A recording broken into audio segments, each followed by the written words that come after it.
Ngero kuri Kenneth Tuka Sport Club TV n'umuhungu wanyu kuri Kenneth Tuka Sport Club TV nk'uko kula like and subscribe. Tuhafitiye breaking news ikipe ya PL Football Club yasinyishije umugande Sekiganda Ronald amasezerano y'imyaka 2.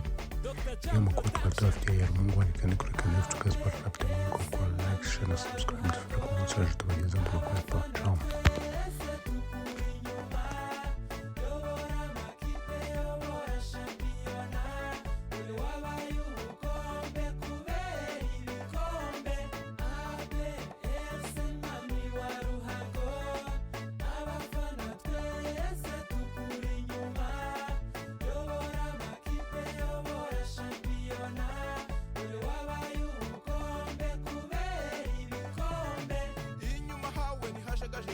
uzibarize zamu na myugariro hagati hawe ni nk'urutare nuwazana inkuba ntiyahamena barutahizamu baracugusa ku kibuga twese tugasuruka aperi yacu waramamaye aperi yacu bara ku isonga komeza ubacenga ubatesha umutwe komeza ubatsinda ubatesha umutwe wambara neza mu kibuga ibara ry'umweru n'umukara aperi yacu uradushimisha aperi yacu turagukunda aperi yacu turagukunda aperi yacu turagukunda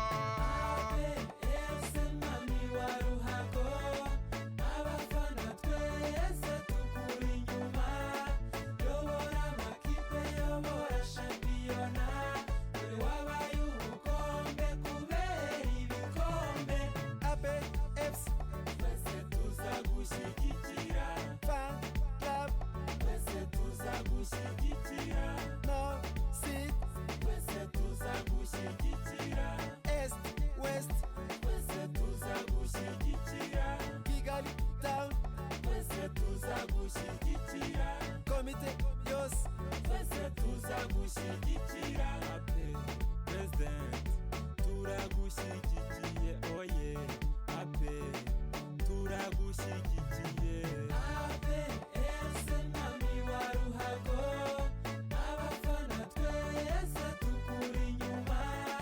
yobora amakipe yobora shampiyona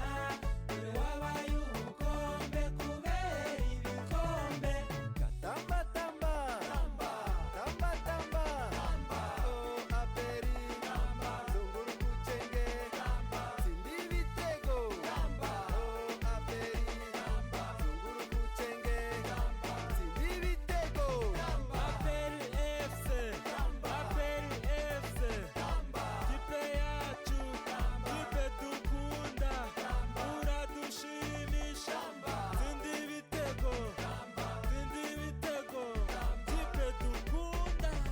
aperi FC mami wa ruhago abafana twese tukuri inyuma yobora amakipe yobora shampiyona dore wabaye ubukombe kubera ibikombe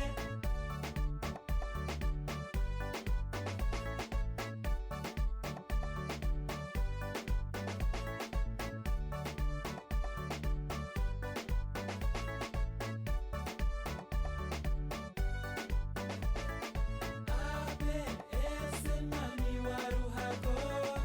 abafana twese tukuri inyuma yobora amakipe yobora shampiyona dore wabaye ubukombe kubera ibikombe mami wa ruhago